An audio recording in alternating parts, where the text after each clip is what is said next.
desse workshop, né, China, para tratar a questão da inovação e intercâmbios, com o vice-cônsul, doutor José Roberto. Seja bem-vindo, obrigado pela disponibilidade de estar aqui conosco, professor Antônio.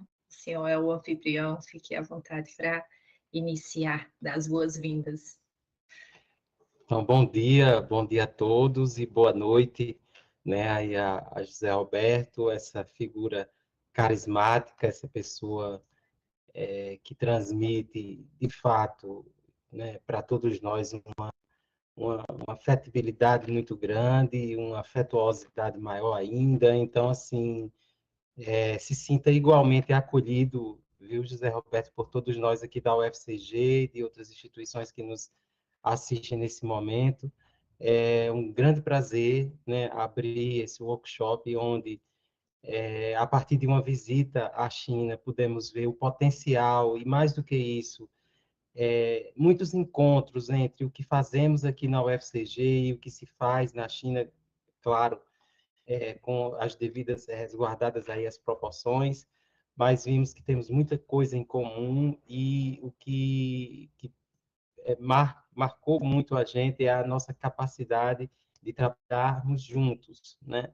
E através de políticas de intercâmbio que, manifestadamente, a comunidade acadêmica absorveu isso muito bem após a nossa volta para cá, onde pudemos reportar o que fizemos, onde estivemos, né, os lugares que visitamos, e onde encontramos exatamente interesse em parcerias, né?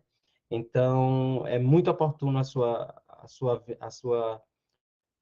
esse encontro, essa fala, que você certamente nos trará aqui muitos dados e caminhos, encaminhamentos, para que a gente possa cada vez mais estreitar essas relações parceiras, como já disse, já consolidadas e vão ficar cada vez mais consolidadas, mais fortes, mais firmes, porque estamos realmente nesse momento, né? Neste momento de parceria, neste momento de animação, de entusiasmo. Estamos vivendo esse entusiasmo aqui no Brasil e temos certeza que aí também, então, estamos tendo, o terreno está pronto para o semeio, né? E aí a gente tem certeza que vamos ter boas colheitas advindas dessa parceria. Seja muito, muito bem-vindo, né? Esse tema inovação é um tema muito caro para a gente, né? Aqui da UFCG, estamos muito orgulhosos, mais uma vez, né, do reconhecimento da comunidade científica, né, pelo estarmos aí figurando novamente entre os primeiros em inovação, em registros de patentes. Isso nos coloca numa posição de muito, não de vaidade, mas de orgulho mesmo da natureza institucional que temos. E com esse perfil, né, estamos ao lado também de grandes, de gigantes como a China, e aí a gente precisa, os que vão nos escutar depois, né, que eu tenho certeza que isso vai ficar aí como algo, inclusive, histórico, para que a gente marque esse tempo, esse novo tempo que a UFCG vive, de abertura para parcerias internacionais cada vez maiores e mais fortes. Seja muito bem-vindo, vice-cônsul. Senhor reitor, professor Antônio, muitíssimo obrigado pelas boas-vindas. É um prazer, a gente está ainda aqui distante na tela, e eu diria, não é só uma parceria, mas também é uma parceria com uma amizade que a gente já construiu, e foi um prazer receber o senhor e todos os membros da delegação que estiveram aqui o ano passado, para a gente poder começar esse trabalho. E a gente, como diplomata no Itamaraty, a gente viaja muito, a gente é transferido entre os países, mas enquanto eu estiver aqui na China, é sempre um prazer, e com certeza o meu sucessor também, em a gente continuar a desenvolver esse trabalho. Então, gostaria muito de agradecer com esse calor dessa amizade, e saudar também a professora Verônica, né, por estar organizando isso aqui com a gente, o professor Amilcar, que é o nosso grande vetor de conexão com o projeto Bingo que costura todos os caminhos também, ajudou a organizar a missão aqui. Gostaria também de agradecer, registrar aqui, mais sincero obrigado a todos os colegas e amigos que participaram, a professora Edmar Gurjão, a professora Francilene Procópio, a professora Mônica Tejo, do INSA, e o professor Matheus Pasquale, do Comprove UFCG, e a professora Mônica Montenegro, que eu também estou sempre em contato, e a gente está sempre trocando figurinhas aqui. É um prazer, de verdade, poder, mais uma vez, a gente se conectar. Eu vou tentar, hoje, vou tentar respeitar a uma hora e pouco. Se eu conseguir expor de uma maneira rápida, a gente até abre um pouquinho para perguntas. Se não, por favor, agradeço a presença de tantas pessoas aqui na nossa conversa e fiquem à vontade para apresentar todas as questões também no nosso chat ou com a professora Verônica e a professora Milka, depois a gente pode canalizar as dúvidas.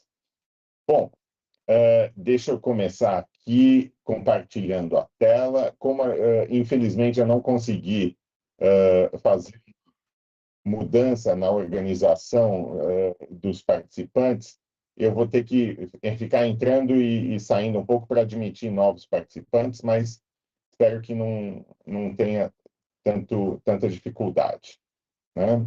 Olha, então, deixa eu ver aqui.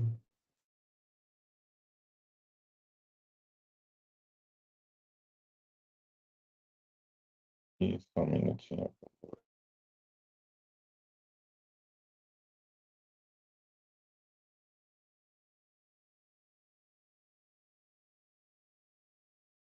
Vou ter que fazer aqui.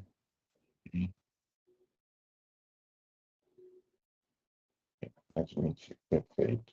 Bom, o que eu vou apresentar hoje é um pouquinho, está dando para ver a apresentação? Eu vou deixar um pouco nesse formato, eu sei que não é ideal ainda com tela cheia, mas para facilitar a admissão de novos participantes, eu vou deixar um pouquinho assim, acho que não prejudica tanto, dá para ver a maior parte do conteúdo. Qualquer coisa também, depois eu... Está dando, né? Perfeito. Sim, está tudo ótimo.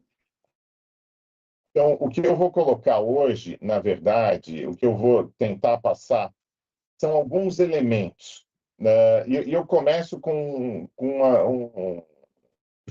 um conceito que é alguns conceitos muito importantes. A China é um dos maiores países do mundo, como todos nós sabemos, e nos últimos 10, 15 anos despontou como um ecossistema de inovação dos mais significativos.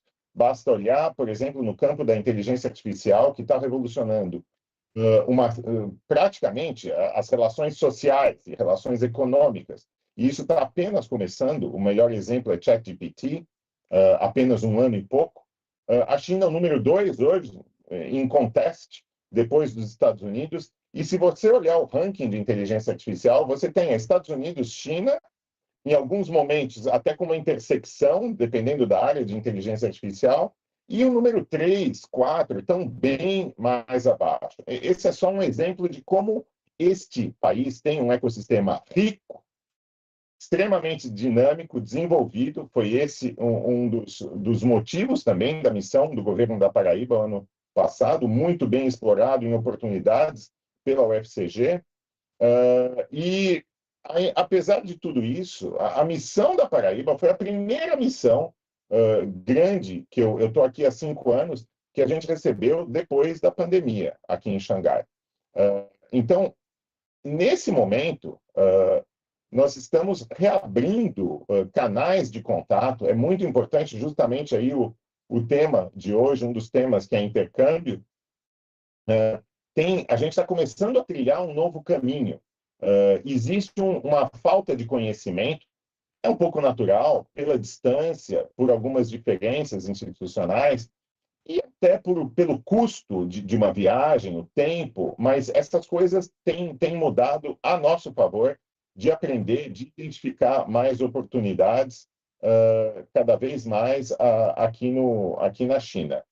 Então, rapidamente, esse aqui é o nosso logo. O Itamaraty tem um programa de diplomacia da inovação. Se você olhar a história da diplomacia brasileira, nós sempre tivemos diplomacia cultural, política, econômica, e nos últimos anos,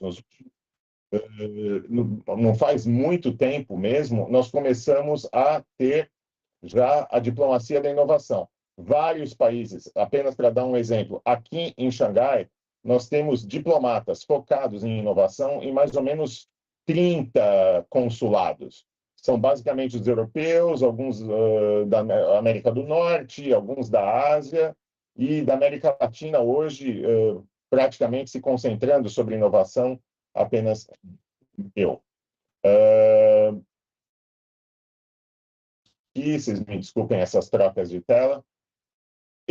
O professor Antônio falou, nosso reitor já falou, mas eu faço questão de dar os parabéns para o UFCG pelo resultado, por mais uma vez ser um exemplo de inovação. A gente está aqui falando justamente desse tema e que nada melhor para conectar Brasil e China do que, olha aqui, o ranking do INPE. E isso, na verdade, eu descobri outro dia e eu compartilhei com todo mundo do consulado, da embaixada em Pequim. E é curioso também que do lado aqui das empresas, várias dessas empresas também estão na China, então, e estão baseadas em Xangai. Então, o consulado em Xangai está na melhor companhia. Temos a universidade mais inovadora, com o desempenho lá em cima, e não é, já vi que é uma trajetória. E as empresas. Então, olha, meus sinceros parabéns. É um orgulho e uma honra para mim também poder fazer um pouquinho dessa conversa com vocês. Bom, vamos começar um pouquinho, alguns pressupostos básicos sobre o nosso momento de estudo, de observação da China, mas também isso serve para todos os países, todas as culturas. É natural do ser humano, às vezes, ou natural encontrar, talvez não seja natural da natureza humana, próprio da natureza humana, mas o etnocentrismo é a gente tentar entender as coisas um pouco a partir das nossas experiências, mas é ir um pouco além, é achar que as coisas têm que ser como é a nossa realidade imediata. É muito importante a gente tem em mente, às vezes, o efeito do etnocentrismo no entendimento de outros países, outras culturas. O respeito à diferença que eu coloco, não gostar de uma diferença, gostar ou não gostar de um sistema político, de uma tradição, de um hábito, mas aí eu coloco esse terceiro ponto, entendimento em lugar de julgamento. Principalmente quando o nosso objetivo aqui, claro, sem ferir nas liberdades individuais de cada um de tomar suas escolhas e rumos, mas eu estou colocando esses pressupostos básicos muito importantes para se trabalhar, principalmente um exercício de análise, e ainda mais um exercício de conexão e de estabelecimento de pontes de cooperação. Né? É sempre muito importante. E essas três áreas assim são um pouco uma armadilha, às vezes, porque a gente acaba até inconscientemente dando umas... A gente não sabe, mas vivendo e se expondo a ambientes diferentes, a gente nota como, às vezes, essas coisas são pegadinhas dentro de nós. Né? Vamos começar com um outro conceito. Eu vou ter que passar um pouquinho alguns conceitos, porque não dá para eu entrar em China logo de cara sem... a China é um país extremamente complexo. E aí eu faço um pouco um disclaimer meu, que é tudo que eu falar aqui, como eu coloquei no primeiro slide, não existe fórmulas prontas, eu não estou dando assim o modelo final e acabado de China. Há vários ângulos, várias perspectivas, e você falar da China, você vai encontrar, com 1,4 bilhão de pessoas, você vai encontrar milhões de pessoas, para te dar um exemplo contrário. Então, não estou dando uma visão definitiva, a ideia é mais a gente fazer uma reflexão juntos de uma entre várias perspectivas. Então, o que eu coloco aqui é preciso ter um olhar distinto e entender a China como a China. Isso é algo muito, e requer estudo, é algo, parece básico, mas é o seguinte, fora da China, entre as pessoas que não são de descendência chinesa ou que não moraram muito tempo aqui, são pouquíssimos estrangeiros que falam chinês. Ou seja, ter acesso a fontes primárias na língua original, a grande língua, que é o mandarim, que é o chinês, são pouquíssimas pessoas. As leituras que a gente tem da China, e mesmo eu no meu trabalho aqui, eu morando há 5 anos, meu chinês dá para você levar, mas assim, está muito longe de fazer uma conferência, o nível de exposição e de complexidade, é uma das línguas mais complexas do mundo.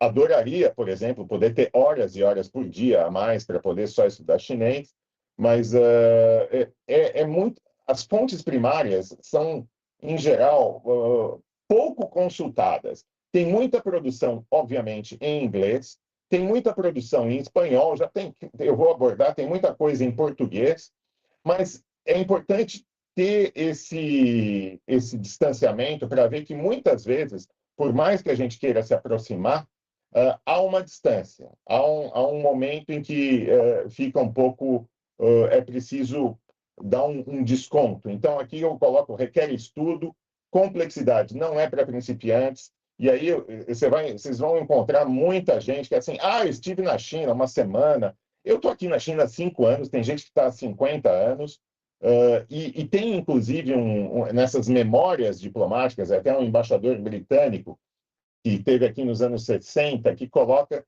que, no fim, ninguém consegue ser um especialista em China. E o pior que pode existir são semi-especialistas, porque a dimensão, e eu vou falar hoje só um pouquinho de inovação, da literatura, da história, é fora dos nossos parâmetros. É uma coisa muito, muito complexa. Então, é preciso um nível bem diferente. Quando a gente vai para a Europa, a gente vê uma igreja de 400 anos, uma igreja de 800 anos. Aqui, isso é fichinha, 800 anos. A coisa é para 1.500, 2.000 anos, 3.000 anos, e são coisas com referências vivas em muitos aspectos históricos. Então, complexidade é um elemento essencial. Um mínimo de história é muito importante para se... E aí eu tenho que dizer, para se entender, até para se falar de inovação, ter alguma coisa da história. A história da China é incomensurável. São 3, dependendo do recorte, 4.000 anos. O que eu vou colocar rapidamente, o mais importante para se entender a China de hoje, essa China que está aqui, do jeito como ela funciona, ela tem muito, obviamente, da produção histórica, dos elementos de milhares de anos. Agora, a China moderna, você pode fazer um recorte a partir de 1978, o primeiro grande congresso do partido depois da morte de Mao Zedong, quando se começa o chamado processo de reforma e abertura. A China comunista, com o Partido Comunista, foi fundada em outubro de 49, e aí ela vive um período relativamente fechado, fechado em si mesma, em processos internos, não havia muitas estatísticas. Você pega os estudos entre 49 e até começo dos anos 80, as pessoas não sabiam nem dados, era uma estimativa do PIB, da produção de tecidos, ciência e tecnologia, muito menos. A partir de 78, você começa uma reforma e uma abertura, e aí quem é o grande ícone? Deng Xiaoping. Deng Xiaoping, e aí uma sugestão, um palpite pessoal, para quem quiser mergulhar em história da China, estudem a vida de várias pessoas. Mao, que foi o fundador da República da China, mas a linha da vida de Deng Xiaoping, eu acho que é a que melhor explica. Ele pega o começo, o fim do Império, um império que durou mais de 2.000 anos, com várias dinastias, e ele é o grande reformador. Ele traz, a vida dele começa no fim do Império e traz a China para esse país sedento e absolutamente rápido em desenvolvimento, em crescimento e inovação, né? Então, a minha maior mensagem seria essa em relação à história. Vou pegar aqui. Cultura é um outro elemento absolutamente essencial. Aqui eu coloquei várias coisas que eu não vou entrar em detalhe, mas eu passaria, primeiro, aqui do rural ao digital. A China passou de uma sociedade maiormente rural para o digital neste século. Nós estamos em 2024 começando. Você pega pessoas de 50, 60 anos, aquela transição que em muitos lugares no Brasil as famílias fizeram do campo, da roça para a cidade, isso foi feito aqui em poucos anos. Você encontra pessoas que na própria história de vida, por exemplo, eu tenho 55 anos, tenho um colega de 55 anos que eu coloco aqui. Quando ele nasceu, existia aqui racionamento. Você não podia comprar quantos litros de leite, ou quantos pães, ou quantos bifes, gramas de carne você quisesse. Cada família tinha um racionamento. Hoje, a China é um dos maiores importadores e produtores de alimento. O nível de abundância que você vê é impressionante. É impressionante. Isso numa vida de 50 anos. Para não dizer em várias outras coisas, os trens de alta velocidade, os TGVs, os trens-bala, uma viagem do sul ao norte que durava 20 horas, 16 horas, há pouquíssimo tempo atrás, em 2008, 2009, hoje você faz de 20 horas, você faz em 4, você faz em 5. Então, o salto foi muito grande, do rural ao digital. É importante entender a cabeça das pessoas para isso, porque muitas vezes você chega e você vê esse meio urbano bastante desenvolvido e você acha que todo mundo nasceu aqui. Não, a trajetória de vida e as percepções e as aspirações muitas vezes vêm dessa trajetória, desse progresso muito rápido. A educação, aqui um segundo ponto, é um vetor absolutamente central. Eu comparo, às vezes você vê no Brasil, é natural, as pessoas ganhando mais dinheiro, querem comprar uma casa na praia, ou trocar um carro, comprar um carro, alguma coisa aqui. Aqui, o chinês é já conhecidíssimo. As famílias chinesas são entre as que mais poupam no mundo, e essa poupança é muito direcionada para a educação. A primeira coisa que se faz é gastar com a educação.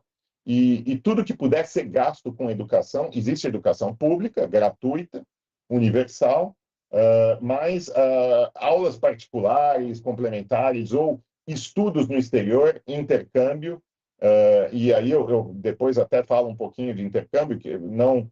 antes, quando eu estava no colégio, eu fiz uma experiência transformadora.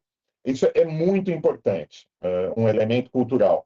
Outro ponto que também é preciso ressaltar: aqui na China, o coletivo tem um peso muito maior do que nas nossas sociedades, do individual. Eu coloquei alguns exemplos, o Guanxi, por exemplo, o Brasil, e aí a gente tem uma conexão cultural, algumas coisas que dialogam bem. O Guanxi é o se conhecer, é o relacionamento, é um pouco networking. O Guanxi é uma característica fundamental. Não adianta você só mandar um e-mail frio, como em algumas sociedades funciona. Pode ser também um padrão de eficiência. O chinês quer, como muito brasileiro quer também, e eu entendo esse calor humano. Sentar, olhar, olho nos olhos, conversar, tomar um café junto, comer uns aperitivos juntos, conversar, se conhecer, esquentar a conversa, antes, às vezes, de entrar muito em negócios. É um valor muito importante para eles. Uma outra coisa, aqui na China, não se fala não, aquele não ríspido na cara, que traz prós ou contras, mas é muito comum em outros países.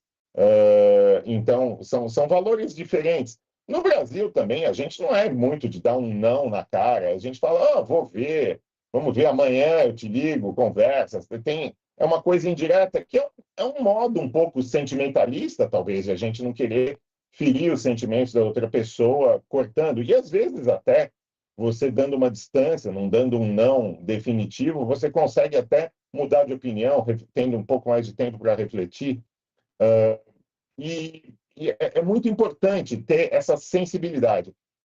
Essa sensibilidade, e eu tenho que dizer, eu estou dando aqui em 3 minutos alguns bullets para vocês, alguns pontos aqui importantes, mas é um pouco como o sabor do morango. Como é que você descreve o sabor do morango? Como é que você transmite? Você fala um pouco ácido com doce, você só sabe experimentando o morango. É um tipo de conhecimento que é muito difícil, esse da imersão cultural, e aí um elemento a mais para valorizar um intercâmbio.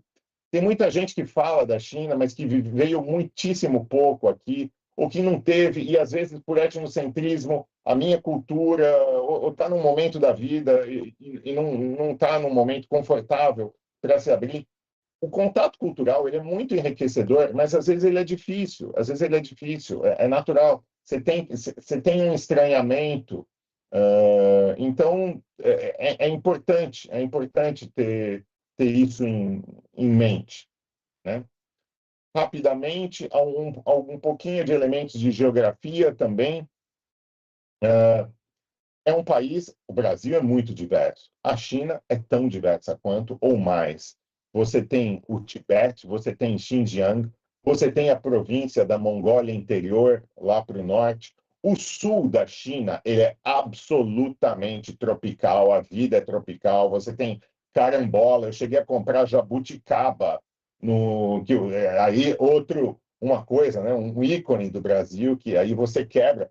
Tem jabuticaba, não na rua para vender em grandes quantidades como no Brasil, mas são essas coisas que te surpreendem. Então, você tem uma coisa muito tropical, uma diversidade humana entre regiões absolutamente enorme. Entre norte, sul, leste, oeste, você pegar todas as grandes cidades da China, e aí um ponto rapidamente. A China tem mais de 100 cidades. Esse número, eu não tenho o número exato, tá? Não sei se é 113 ou 105, mas tem mais de 100 cidades com mais de 1 milhão de habitantes, mais de 100 com 1 milhão de habitantes, e no campo das cidades com mais de 5 milhões, já são algumas dezenas de cidades com mais de 5 milhões de habitantes. Então, esse é um ponto, e até um ponto sobre inovação. É impossível você abarcar, em qualquer projeto, você se lançar ao todo da China. Você tem que, aí, pelas diversidades geográficas, o tamanho, a escala da China, você tem que focar, você tem que, em tudo, fazer um estudo, um pouco, uma análise norte, sul, leste, oeste. É no leste da China, onde você realmente tem as grandes cidades, Pequim, Xangai, a maior cidade, Shenzhen, Cantão, mas cada vez mais cidades muito importantes também no interior e com um crescimento enorme. Eu coloquei aqui população, a dupla transição, é um importante elemento também para se entender o que está acontecendo na China hoje. Assim como no Brasil, a população está envelhecendo muito rápido e você tem, com o envelhecimento, uma demanda maior por o que se chama de wellness, ou bem-estar, ou saúde. A gente tem, no Brasil, um modelo para o mundo inteiro, mas principalmente também para o mundo em desenvolvimento, que é o SUS. Né? A gente tem um sistema público, universal e gratuito. 1000 coisas para melhorar, sem dúvida, mas o país construiu um patrimônio social e um patrimônio real como o SUS, que o setor de saúde é uma fonte imensa de inovação e uma demanda imensa por inovação, que é uma necessidade da China também. Então, aí, depois eu falo um pouquinho, mas é um grande nicho para cooperação e inovação, é saúde, com essa dupla transição, a transição demográfica do envelhecimento e a transição epidemiológica de demandas por serviços de saúde cada vez mais ligados ao envelhecimento, prevenção e tudo isso. Então, é um ponto absolutamente importante. Aqui, Vidna, cobrindo rapidissimamente, aqui a gente teve algumas perguntas enquanto a gente estava esquentando, né? Economia e política. Voltando um pouco ao que eu falei no início, reforma e abertura é o processo essencial para se entender essa China milenar. Você pode cortar um pouquinho, né? Esse caminho gigante e pegar um pouco os elementos de 78 para cá. É um país, para você, e aqui é um pouco, de novo, não estou dando fórmulas acabadas, não é fácil a leitura aqui dos planos quinquenais. Se você quiser saber para onde a China está indo em termos de inovação, mas não só em inovação, desenvolvimento econômico, a estratégia geral do país, leia os planos quinquenais. Não é fácil a leitura, porque é um texto extremamente formal. Você tem que estar familiarizado com 1000 metáforas e figuras de linguagem próprias da história e da linguagem do partido. E o mecanismo, o partido, na verdade, ele tem uma instância consultiva muito grande. Você precisa entender um pouco, como eu disse lá no início, complexidade requer estudos, mas é muito interessante, vale a pena pegar e poder ter, pelo menos no seu radar, os planos quinquenais. É muito interessante na parte de tecnologia e inovação. Você começa a ver os planos quinquenais de 20, 25 anos atrás, talvez, não tinha inteligência artificial. Começa a aparecer, começa a crescer a cada 5 anos. Há uma continuidade absolutamente interessante em termos de... o que está no plano quinquenal significa haverá orçamento, haverá financiamento e haverá política pública direcionada para essas áreas. Então, hoje você pega o ano que vem começar a ser feito um novo plano quinquenal, se não me engano. Pode ser que eu esqueça as datas exatas de corte, aí eu estou sempre pedindo desculpas, porque hoje eu não tenho dados hiper precisos para dar, a não ser alguns que estão expostos aqui. Como eu trabalho com 1000 áreas ao mesmo tempo, eu já peço perdão mas acho que o ano que vem já se começa o novo plano quinquenal e vocês vão ter aí coisas interessantíssimas para ver o que tem: inteligência artificial, tecnologias quânticas, economia do espaço. Não é mais só fazer satélite. Bom, todo mundo já sabe, SpaceX, os americanos, têm uma indústria privada interessantíssima e cada vez mais isso é economia, isso é business, isso é geração de renda, isso é geração de imposto para finanças públicas, para poder custear programas públicos, que é muito importante. Então, é muito útil ter essa ideia em mente dos planos quinquenais. Aqui eu vou pular um pouquinho o presente como base do futuro digital. Num país de 1,4 bilhão de pessoas, e é 1,4 bilhão de pessoas, como vocês vão ver, com uma renda per capita já alta. Sim, é um país de renda média alta. A renda per capita já passou a do Brasil. Então, e isso com 1,4 bilhão de pessoas. E vocês vão ver, é um país com centros, como o pessoal que veio aqui, centros como Xangai, Shenzhen, Pequim, Cantão. O nível de desenvolvimento que você vê nas ruas, dos prédios, das instituições, é um nível totalmente compatível com um país desenvolvido. Você vai para outras cidades, aí você vê um diferencial. Um outro ponto que voltando um pouquinho na geografia, a China tem uma classificação das cidades por faixa ou categorias. Então, tem cidades na primeira faixa, são essas grandes, Pequim, Xangai, Shenzhen.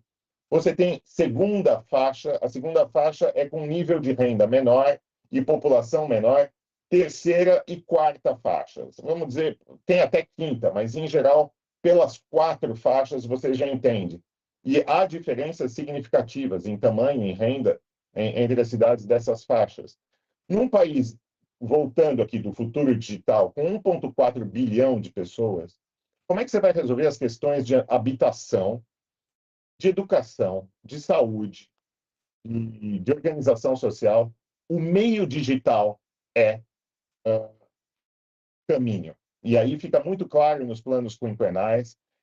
A China não vê a digitalização como existe economia e uma parte da economia, um subconjunto da economia é a economia digital. Não. Aqui na China, tudo, o futuro, tudo, na visão do que você vê, das políticas públicas, tudo vai ser digital. Tudo está sendo digitalizado.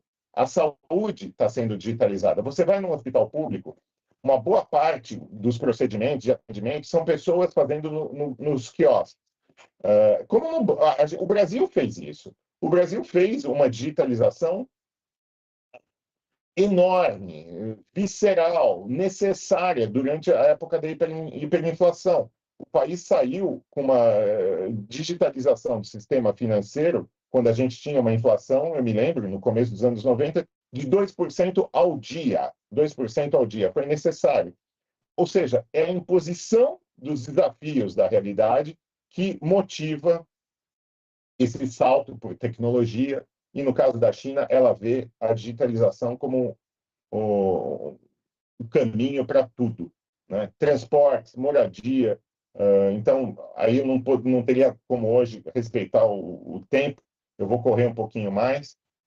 Educação STEM, Science, Technology, Engineering, Mathematics, né? É um caminho absolutamente central. Como eu disse também, o papel da educação, eu vou pegar um pouquinho, mas tem uns dados, a grande maioria das pessoas nos cursos de universitários, praticamente a metade, dependendo do recorte, são das engenharias e matemática. Esse também é um fator que explica esse avanço da China na inovação, e na inovação, vamos dizer, em pesquisa. Hoje o país tem indicadores, ele está situado é o maior em publicação de artigos, é o maior, chegou a passar os Estados Unidos no número de citações dos papers nas grandes revistas científicas. Tem um estudo da Universidade de Ohio, tem coisas muito interessantes para se ver. É importante, e aí, eu sou de ciências humanas, mas para entender a China, você tem que ver que a pegada aqui, para falar um pouco na gíria, a pegada é ciências exatas. E você entende, você vê até essa linguagem no dia a dia.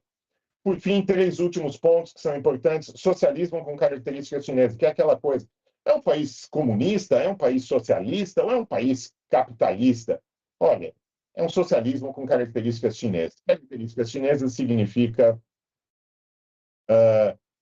é uma visão socialista, e aí pode-se discutir, ou seja, os valores sociais de socialização, dentro da realidade de um país gigantesco, com uma história milenar, com uma população de 1,4 bilhão de pessoas e com essas características próprias. É um pouco como as coisas também no Brasil. Nós temos milhões de coisas com características brasileiras. O nosso sistema tributário, que a gente está agora fazendo uma reforma, é um sistema tributário com características brasileiras. É uma federação, você teve uma série de impostos municipais, federais, que por razões históricas foram se constituindo dessa forma, e a gente está agora tentando fazer uma reforma para melhorar a economia no Brasil. Diversas políticas públicas aqui que são socialistas, ou seja, o interesse social prevalece sobre o individual, mas dentro do espírito de reforma e abertura, você tem uma emergência, uma aparição e um crescimento, um fortalecimento de direitos individuais consideravelmente mais forte e muito contrastantes, até com vários países, do que você tinha no período maoísta, por exemplo. Então, sem uma necessidade, necessariamente, uma ruptura. Rejuvenescimento da nação é uma dessas alegorias, figuras de linguagem que se usa, vocês vão ver, que é o renascimento da China, e aí, voltando ao ponto da história, muito importante, rejuvenescimento da nação, quando se fala de inovação, é uma das os documentos oficiais são os que mais apresentam isso. E, por fim, aqui, colapsismo e estatísticas. Não faltam leituras críticas da China, aí ao gosto de cada um. Não estou endossando nem condenando nenhuma dessas, mas existe sempre. Você pode pegar jornais de 20 anos atrás e falar: a China está quase colapsando, seja pelo mercado de imobiliário, de construção civil, ou que as estatísticas são. É preciso você ter em mente até as leituras, os parâmetros críticos, quando você vai fazer a sua própria análise e criar a sua opinião sobre China, né? Não faltam elementos aí para todos os gostos. Ainda um pouquinho aqui, eu coloquei esse gráfico aqui, da plataforma de estatística, só para vocês terem uma ideia, a evolução da renda per capita Brasil e China. E aqui, Xangai, esse é 28 mil dólares a preços correntes, né? Em dólares correntes, não é em PPP. Quando você passa em PPP, seria ainda maior. É uma renda.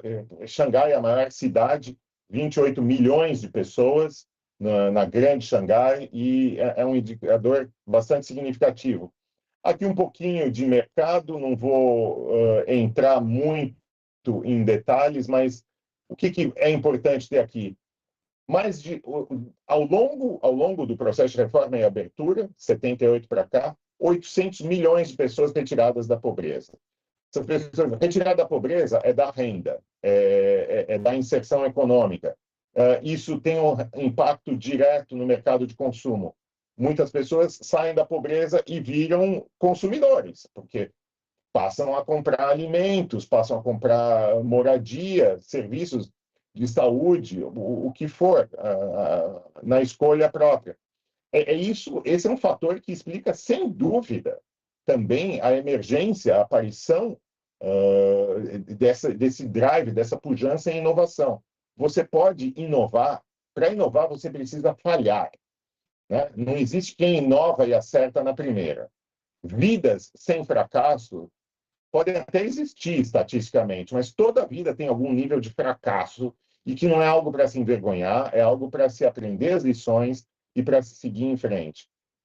Então, é muito importante, num mercado em crescimento, você pode falhar e talvez a falha não seja mortal. Né? São os benefícios, o colchão de um mercado aqui que cresceu 9% em média desde 78. Um outro ponto, dinâmicas aqui que eu coloquei, competição interna. E aí, você tem aqui dentro uma economia que, em grande parte, funciona como uma economia de mercado. A competição é voraz, às vezes absolutamente muito mais competitiva entre as empresas chinesas. O mercado é uma briga de foice no escuro, às vezes. Muita, muita competição. Então, de um nível que no Brasil, dependendo do segmento, as pessoas não imaginam que seria isso. E nesse momento, eu vou colocar aqui o terceiro ponto, rapidamente. A China está numa certa transição. A China, e aí é uma das perspectivas daquelas. Qualquer outro observador, talvez, dependendo do gosto, pode achar milhões de elementos contraditórios. Mas a China está passando de um modelo, que foi um modelo de crescimento voltado à exportação para fora. É só cada um de nós no Brasil, aqui eu estou na China, mas olhar ao redor, o computador, a tela, ou às vezes o mouse, foi feito na China.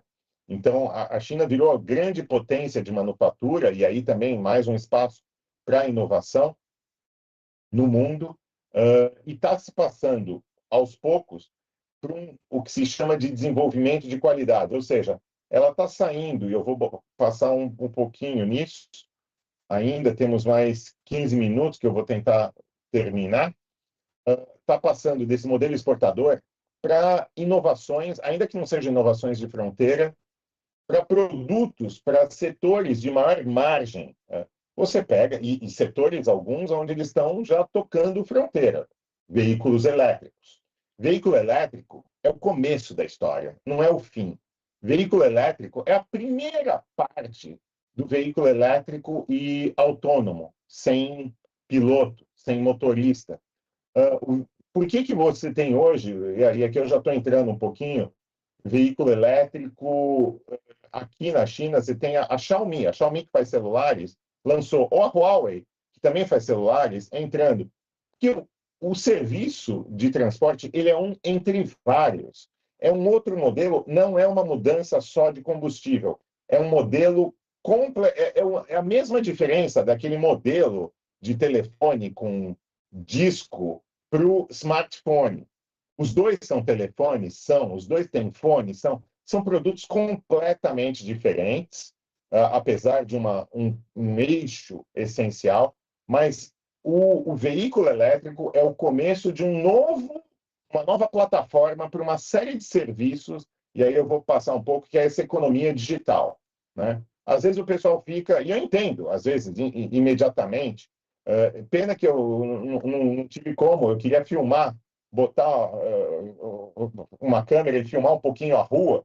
Os carros elétricos aqui têm placa verde, então se você ficar parado na esquina e olhando para os carros, você começa a ver quantos elétricos vão passando na massa de carros. E aqui é praticamente 40%. É muito interessante você ver isso. E esse é um debate que está pegando muito no Brasil. Rapidamente aqui, relações Brasil-China, que é muito importante, 2 pontinhos, 2 slides. O Brasil estabeleceu relações diplomáticas com a China em 74. Hoje, esse ano, em 15 de agosto, nós comemoramos 50 anos, desculpe. Um dos elementos essenciais é o reconhecimento de uma só China. E aí, olhem para a história, a relação, o que a China passou de guerra civil, de semicolonização no século XIX, guerra civil no século XX, e aí a questão, todas essas questões territoriais que ainda hoje são vigentes, reconhecimento de uma só China é o eixo das relações diplomáticas e uma questão central para um bom relacionamento. Aqui, há mais de 20 anos, há mais de 20 anos, o Brasil tem uma relação crescente na balança comercial, passando já para o terceiro ponto, quarto ponto aqui, nós temos superávites constantes e crescentes. E o volume, nós batemos há 20 anos recordes, praticamente 20 anos, recordes sucessivos de volume de comércio. A cada ano, a gente quebra o recorde do ano anterior. Quando eu cheguei na China, em 2019, e logo depois, a gente estava comemorando, assim, aí a faixa dos 100 milhões de dólares na corrente de comércio, exportação com importação. O ano passado, a gente exportou, só de exportação do Brasil, mais de 100 bi, a corrente de comércio foi 153 bi, e o nosso superávit, 51 bilhões. Muito focado em commodities? Sem dúvida, sem dúvida. Dá para, e precisamos diversificar a pauta exportadora? Sem dúvida. Mas o volume também importa. As reservas do país são um elemento importante de estabilidade. É muito importante ter isso em conta. Coloca-se no devido ângulo. Tem gente que quer desmerecer, tem gente que gosta, que não gosta, mas é importante ter em conta. Aqui um pouco dos investimentos. Hoje está bombando a questão dos carros elétricos, se fala muito, mas há diversos setores onde a China é um grande investidor, o setor elétrico. E aí, até uma coisa curiosa, quando você olha o que eu disse, esse período de rapidíssimo e fortíssimo crescimento econômico da China, de 78 para cá, ele foi fundado baseado num grande investimento em infraestrutura. As empresas de infraestrutura, e aí você coloca as empresas do setor elétrico, adquiriram uma economia de escala considerável. E aí você entende por que, em alguns, quando há algum leilão de privatização, alguma oferta de concessão no Brasil, você tem empresas chinesas competitivas nessas áreas. É preciso olhar um pouco aí a história. Aqui, por fim, não é só nas relações bilaterais, mas também nós temos aqui BRICS, a parceria imensa, o BRICS agora é ampliado, o UNDP, com a presidenta Dilma Rousseff agora, à frente, que é o novo Banco de Desenvolvimento, o Banco dos BRICS, um banco importantíssimo, e o G20, que é uma parceria agora, o Brasil presidindo também, muito importante. Mais um ponto aqui, rapidamente, é muito importante, e eu acho absolutamente central. Se eu pudesse deixar uma das grandes mensagens dessa nossa conversa, mas na verdade só eu estou expondo aqui, é preciso ter uma visão brasileira da China. Não dá para a gente só beber de fonte em outras línguas. É muito importante? É. A gente tem que passar por outras línguas? Tem. Não estou defendendo o exclusivismo da literatura em português sobre China, mas é importante ter a visão dos brasileiros que vivem aqui, que passaram por aqui, que escrevem sobre a China. E existe muita coisa interessante. Tem blogs, tem artigos, tem a Folha, tem o Globo, tem vários jornais, tem vários livros, livro do professor Elias Jabbour, você tem livros antiquíssimos, esse China e os Teens, escrito no século XIX, um diplomata, Enfio na China, é um livro interessantíssimo. É muito importante. Até aqui que eu coloquei em amarelo, a Rede Brasileira de Estudos da China. Para se falar assim, muitas pessoas vão estar se perguntando, pô, esse cara veio aqui falar de inovação e intercâmbio, mas ainda não entrou no caroço. Mas, assim, não tem como fazer nenhum intercâmbio bem-sucedido ou trabalhar muito em inovação sem entender esses elementos. Por exemplo, aqui a Rede Brasileira de Estudos da China é uma fonte de conhecimento, eles têm encontros, tem diversas linhas, tá? Não são linhas necessariamente sempre idênticas, mas é muito importante. Como última comparação, imaginem, por exemplo, alguém que queira ser especialista ou estudar o Brasil. Eu quero ler tudo sobre o Brasil, só que eu só leio obras em italiano. Tem muitos livros, sem dúvida, em italiano sobre o Brasil, mas não é uma perspectiva. Vai ter mais em inglês, talvez tenha muito mais em espanhol, mas o melhor é poder ler em chinês, em português. Da mesma forma, esse contato é muito importante, ter a fonte primária ou uma visão brasileira, sem desmerecer o grande debate, até por essa disputa geopolítica, é a literatura, é a imprensa em inglês, mas é importante ter a nossa visão.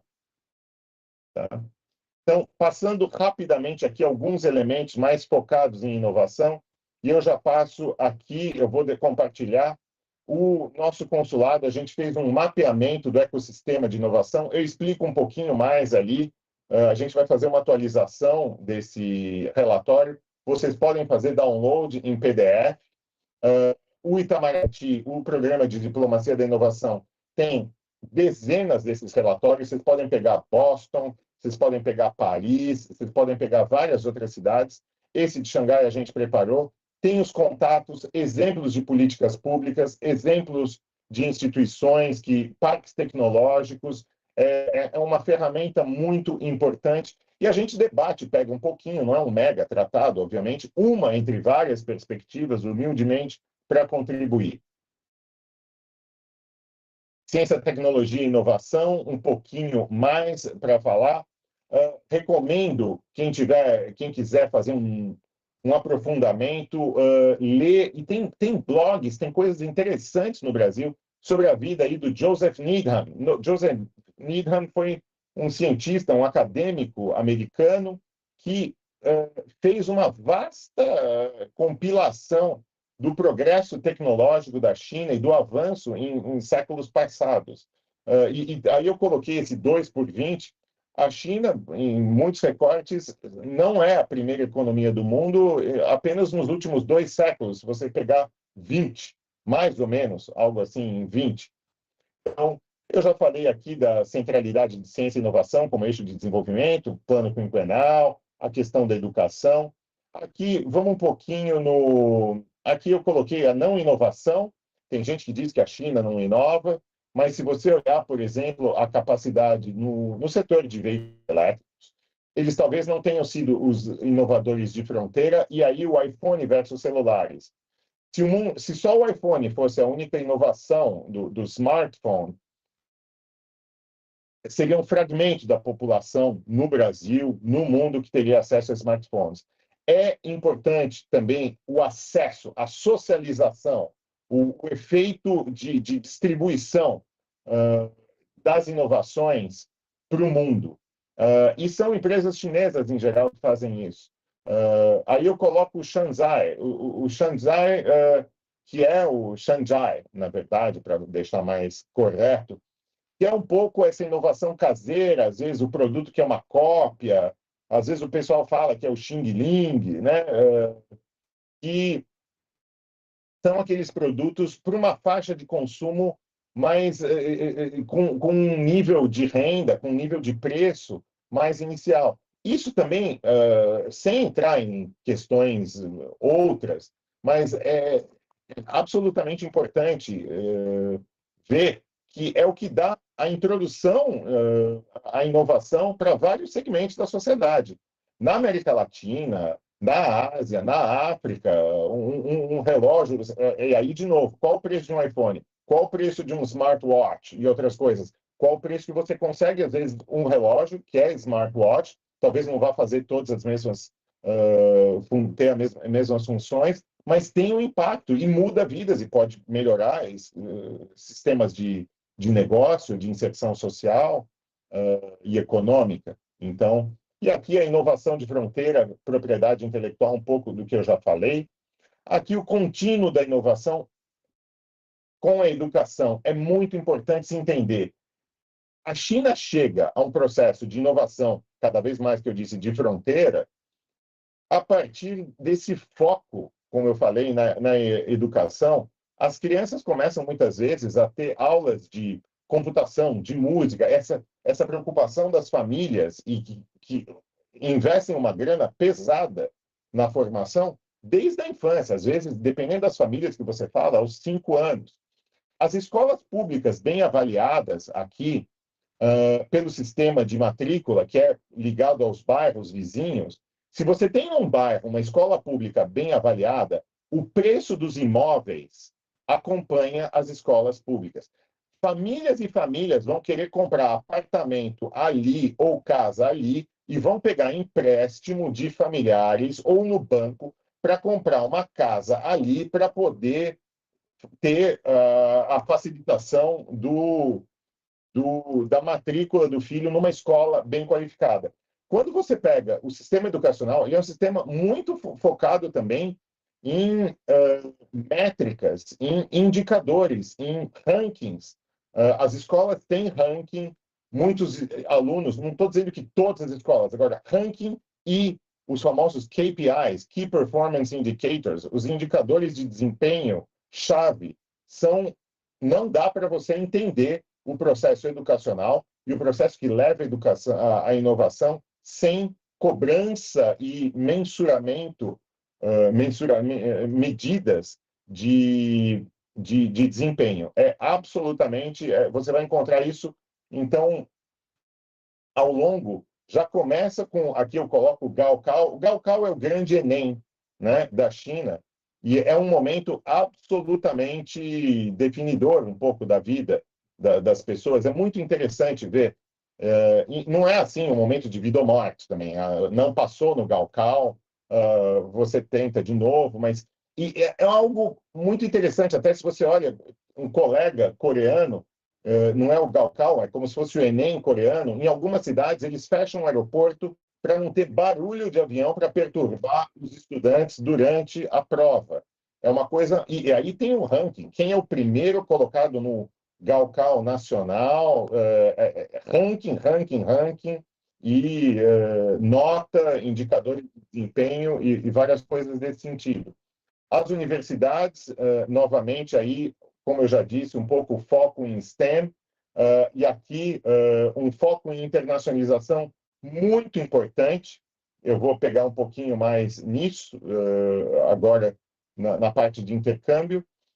Você sai, então, de uma forte formação que vem da infância, ensino médio, Gaokao, universidades, aí o foco em engenharias, e aí você passa para a grande rede de laboratórios nacionais.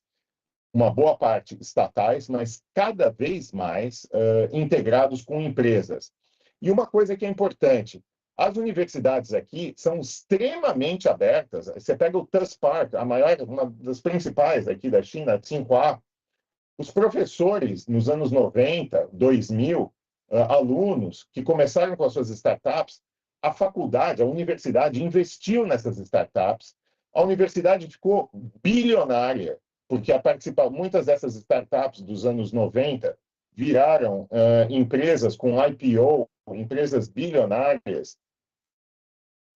A Universidade de Tsinghua, que é uma universidade pública, teve que criar uma holding empresarial para gerir as empresas nascidas da universidade com o seed money, até com fundos.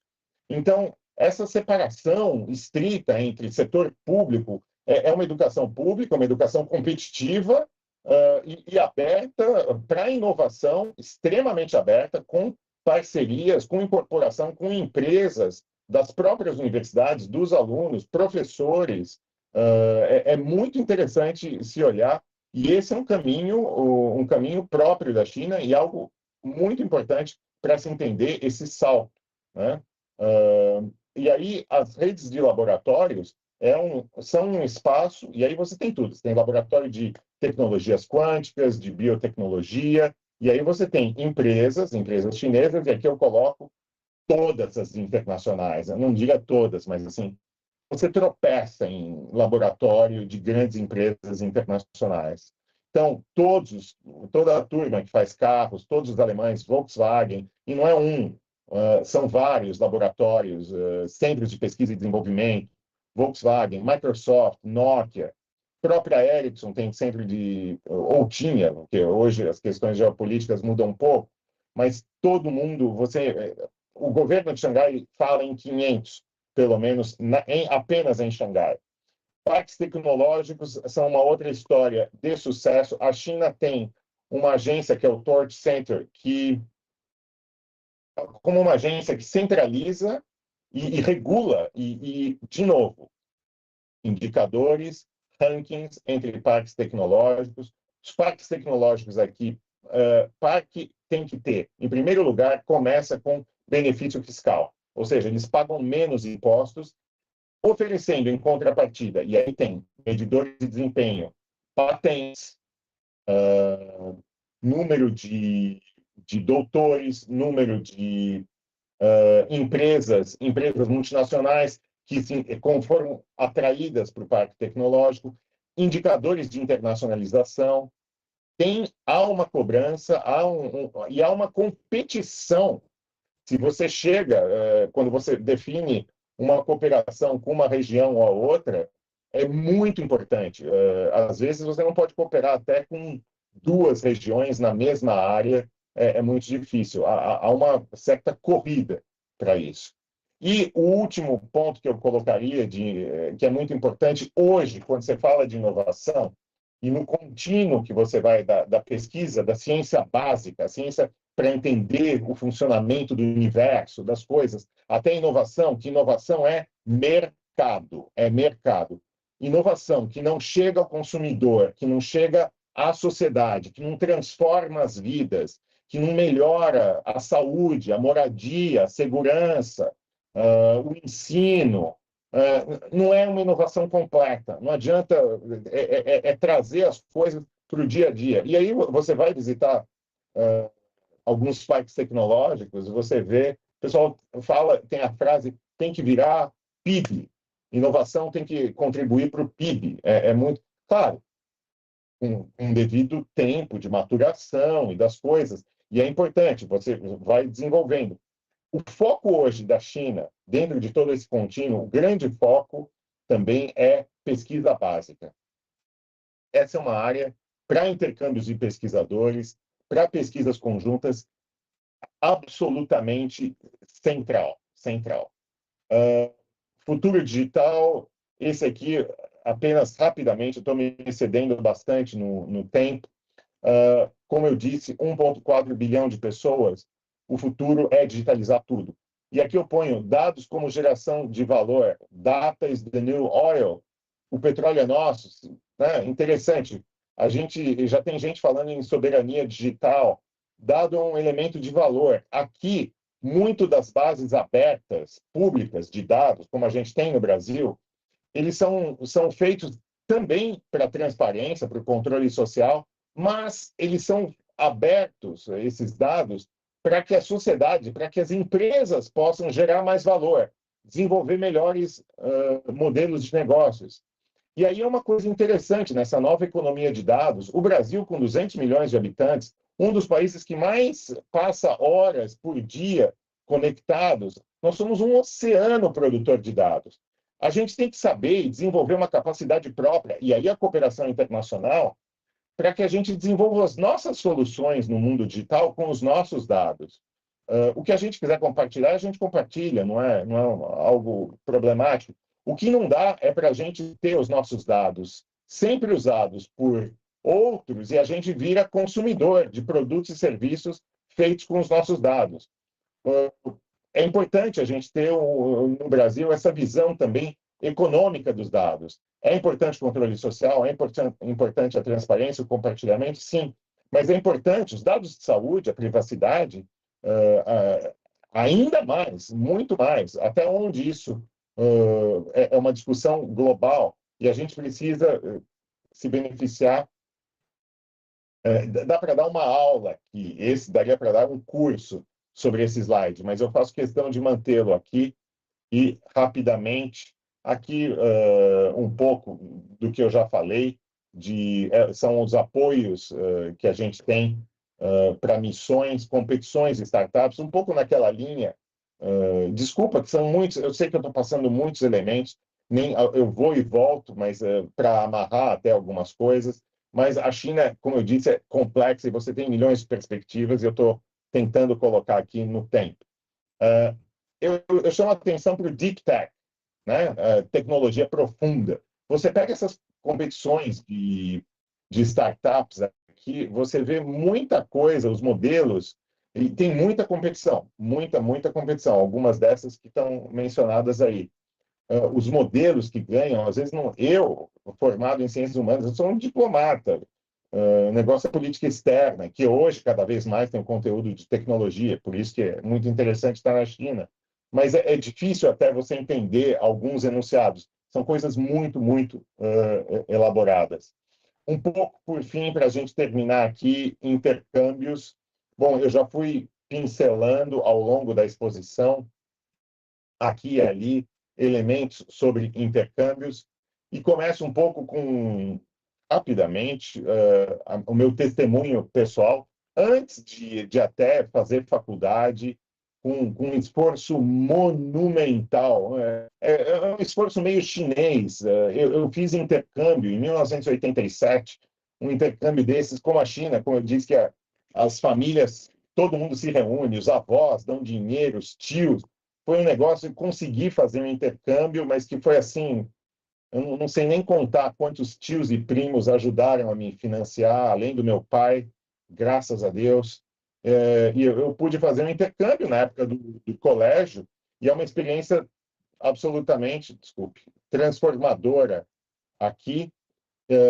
E mesmo, e ainda mais, eu digo, no nível de graduação, no nível de pós-graduação, e aí, como o professor Antônio, o senhor reitor falou, e é absolutamente assim, mais do que elogiável, é entusiasmante ver a missão do governo da Paraíba com a FCG vindo aqui e abrindo os caminhos e começando a fazer essa plataforma para intercâmbios. Eu não vou entrar especificamente nos programas, porque aí a própria UFCG já está trabalhando, mas eu quero passar alguns elementos que sejam úteis para vocês. E, como ex-intercambista, eu fiz intercâmbio na época para a Dinamarca, que é o país onde eu mais passei frio na minha vida, e que eu adoro, e até hoje falo dinamarquês, mas vale a pena, todo intercâmbio possível.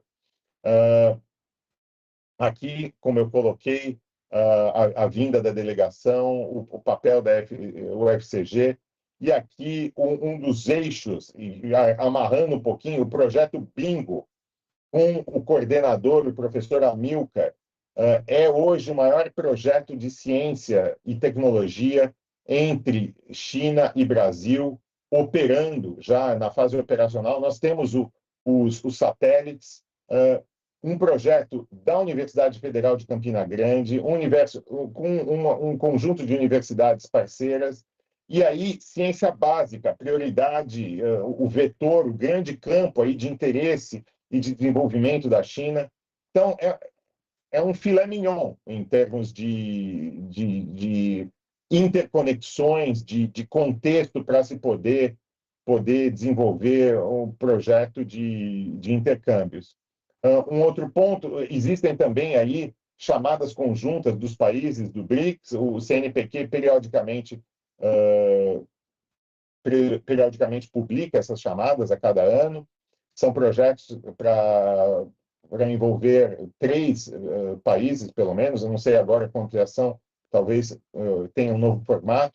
São um momento também para se fazer uma colaboração, e o intercâmbio é algo que, esse contato entre os pesquisadores é essencial para a gente ter tudo aquilo que eu venho falando, o conhecimento, uma visão brasileira, a gente aprender com a inovação dos outros, um país que saiu de uma extrema pobreza, e até gosto, mas agora não tem mais tempo, tem histórias, às vezes, que você começa a conversar com as famílias, apenas uma, voltando um pouco, pessoal que tem 40 anos, que ia para a escola, às vezes, né, no norte, com neve, tinha que a criança de 6 anos ir 6 horas da manhã, uma criança por dia, acender a lareira para poder esquentar com lareira, com madeira, a criança acendendo fogo para esquentar a sala de aula, para ter aula nos anos 90, no meio dos anos 90. Hoje, a turma é um dos maiores produtores de ar-condicionado aqui, aquecedores, é um salto de novo na vida.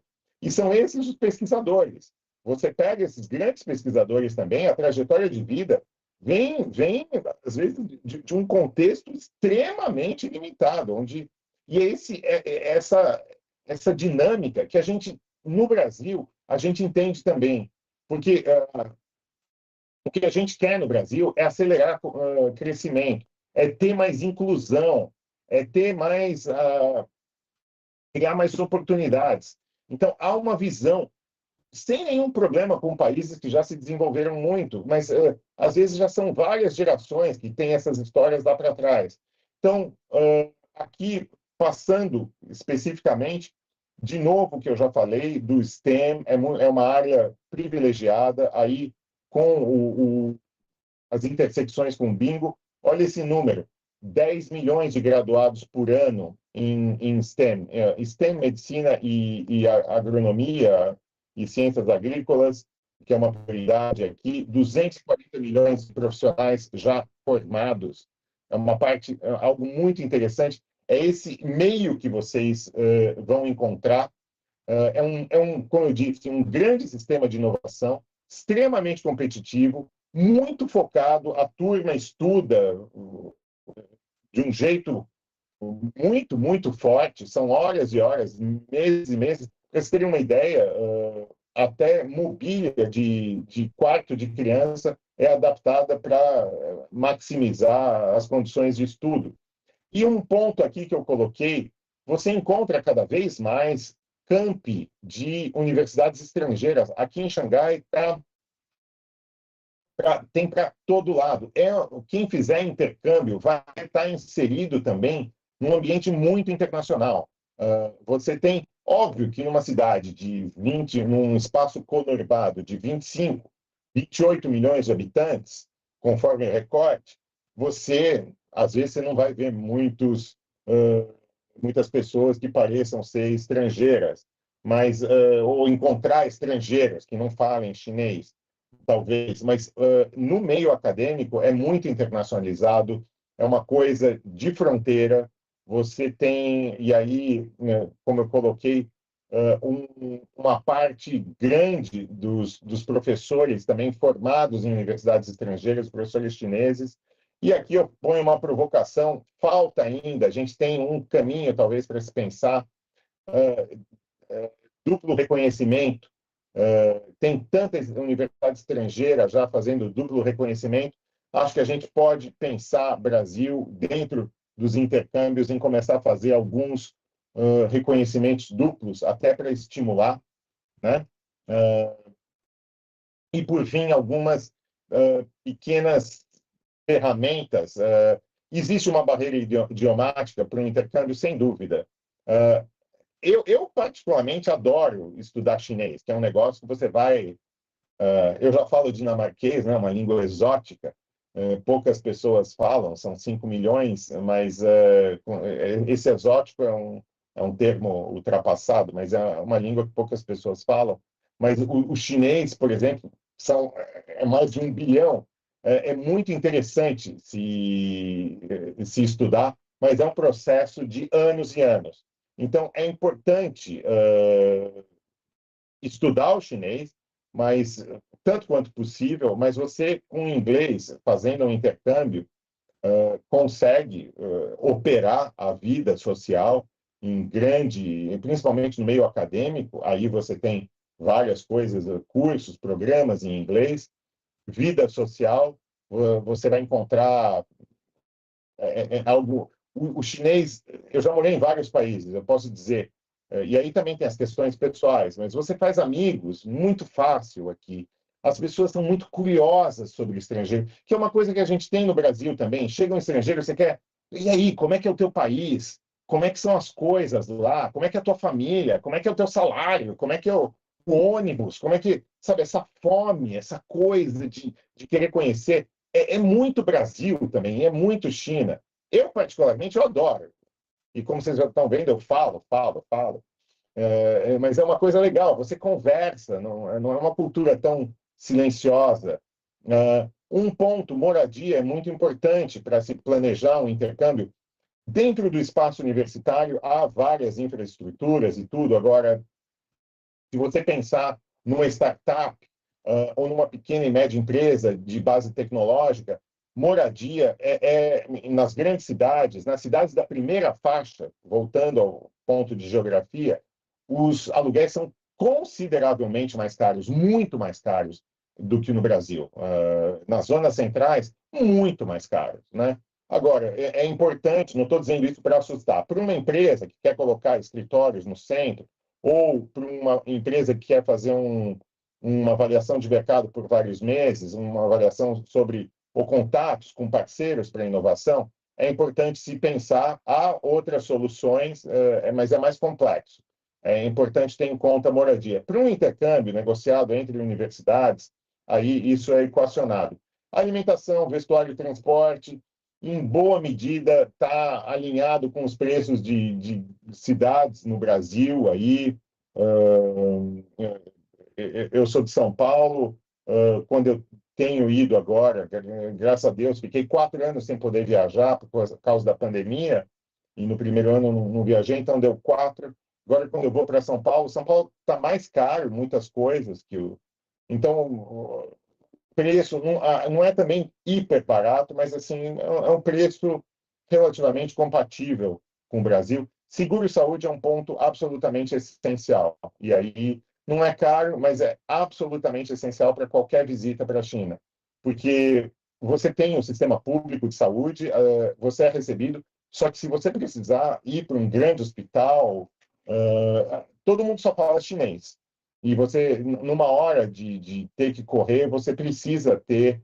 é muito melhor pagar alguma coisa por um seguro de viagem, seguro de saúde, e poder explicar o que você tem e não ter... Eu já passei por isso. Eu já tive uma situação que eu tive que ir num hospital público, eu estava muito mal durante a pandemia, e eu tive que ir lá tentar me virar com o meu chinês. Assim, é muito mais demorado, muito mais complexo, e quando você não está legal, não vale a pena. Então, e até por uma emergência, esperamos que nunca aconteça, mas infelizmente, às vezes, é muito importante ter um seguro-saúde que possa ter uma repatriação, que possa ter isso, e são questões.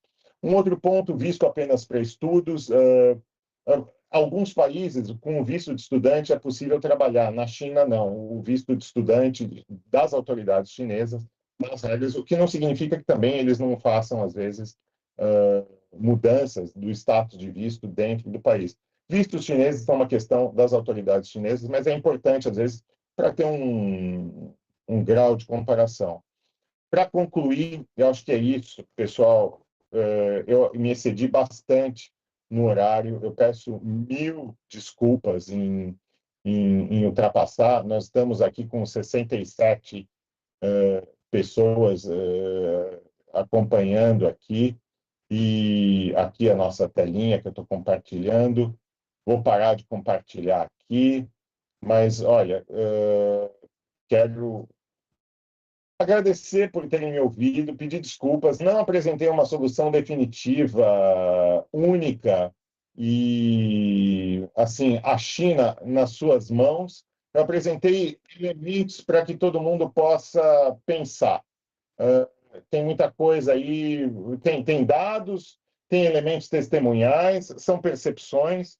Como eu disse, pegando daquelas memórias desse embaixador britânico, que é um negócio de 2 páginas, a pior coisa é um semi-especialista em China.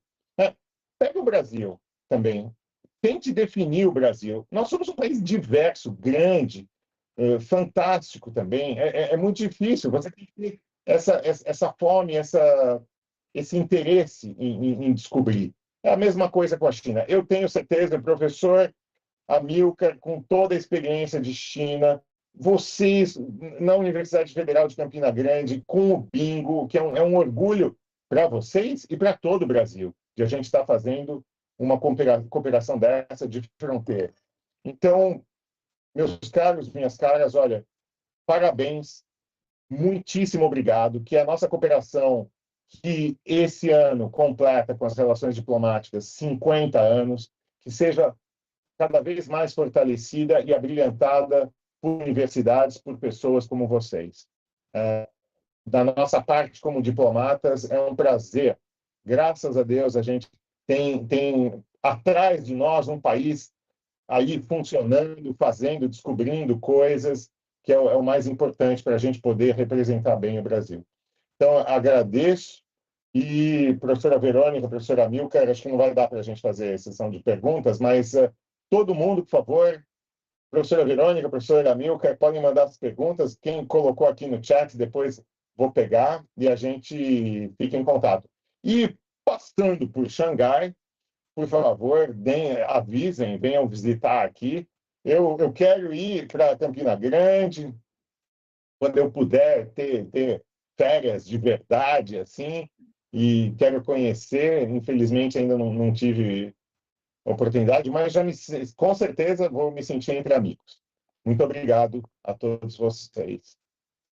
Nós que agradecemos, José Roberto, ficamos muito felizes. Eu acho que essa sua fala hoje, ela acendeu ainda mais o interesse da nossa comunidade acadêmica, né, que desde o ano passado está ansiosa com essas relações que a UFCG está avançando, né, com a China, como base com o projeto Bingo, que é um projeto que nós nos orgulhamos muito, ficamos muito felizes, né, de podermos estar ampliando essas comunicações, trazendo o senhor para compartilhar aqui conosco, né, tanta riqueza que envolve, né, a China e tantas possibilidades, tantas oportunidades e os caminhos que podem ser trilhados, né, pela nossa comunidade. A gente fica aqui vendo a ansiedade das pessoas, ai, como é que vai fazer, quando é que vai fazer, quais são os editais, a gente está trabalhando nesses processos, né, professor Amilcar? O professor Amilcar é um parceiraço nosso, né, ele está conosco nesse processo, engajadíssimo nesse processo de internacionalização da UFCG, para além do projeto Bingo, né? O projeto Bingo é que abriu muitas portas, muitas possibilidades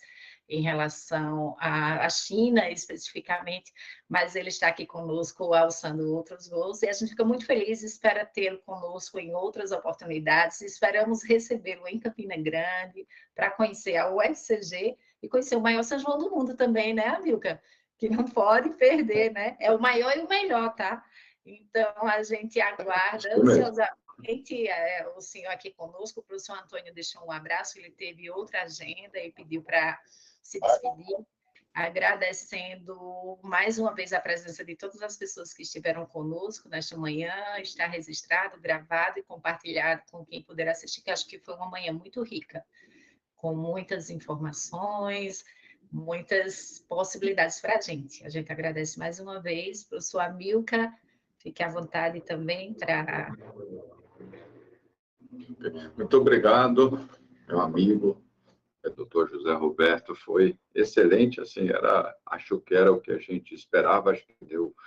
É um assunto muito complexo, e então, e esse esforço que você teve em tentar colocar aí essa complexidade, foi muito importante chamar a atenção, aliás, para essa complexidade, né? Porque você tocou vários pontos e em nenhum momento você simplificou, né? Não, Isso. mas ressaltou, isso é importante, né? E ressaltar esse caráter da educação, que para a gente é o mais importante, acho que é o exemplo a ser seguido, eu acho que. Então, assim, eu acho que valeu. A gente acho que no futuro a gente pode repetir, se a depender da sua disposição e tempo. Eu sei que a quantidade de trabalho aí em Xangai é gigantesca, mas a gente pode ir fazendo outras sessões no futuro. Muito bem-vindo, muito importante. Acho que todo mundo aqui aprendeu e eu acho que eu posso dizer que esse fica um convite para a gente estudar mais sobre a China, se estreitar, né? Acho que é isso. Estou certo, José Roberto? Né? É mais um convite aí para mergulhar nesse novo mundo aí. Vamos. A gente, com certeza, tem muita coisa para poder compartilhar ainda. Daria para fazer dias. Olha, o pessoal aqui no chat está interessadíssimo em saber os momentos de intercâmbio, como fazer, tem perguntas também quando começam. Então, como eu disse, recomendo fortíssimo. Eu morei na Dinamarca, moro aqui na China, morei na Colômbia, passei pelo Zimbábue. É uma experiência humana também maravilhosa. Você descobre mais sobre você, mais sobre o ser humano. A gente se autoconhece também com essas experiências, além da cooperação toda acadêmica. É algo muito, muito enriquecedor. E com o maior prazer. Ok. Para o pessoal que está interessado em intercâmbio, a gente tem trabalhado muito, a professora Verônica tem trabalhado muito. Obviamente, isso não depende apenas por um lado, das questões burocráticas, que já estão se alinhando, mas depende de questões financeiras que dependem de órgãos extra da universidade, CNPq, CAPES, FAPESP, está além da nossa capacidade, mas a gente tem discutido muito com eles. Então, eu peço um pouco de paciência e tudo isso tem sido sanado. Não vamos poder abrir para conversas hoje. Por favor, respondam lá no Forms, que a professora Verônica criou, e a gente vai passar todas as perguntas para o José Roberto e depois a gente responde a vocês, tá? Dado o adiantar da hora aqui, que acho que temos lá na China agora, já é 9h30 da noite, é isso? Tá. Ainda estou acordado. Ainda está acordado. Ok, então vamos conversar agora aqui dentro da OCG. Vamos encerrar, então. Muito obrigado a todos e tenham um bom dia. Parabéns, José Roberto e professora Verônica. Parabéns, José Roberto. Obrigada pela parceria, Milka. Um abraço. Bom dia. Parabéns. Boa noite. Assim que eu conseguir férias, com tempo mesmo, vou aí. Quero conhecer mesmo, hein? Tudo. Muito obrigado. Será muito bem-vindo. Tchau. Bom dia a todos. Tchau. Muito obrigado. Um abraço a todos vocês. Tchau. Tchau.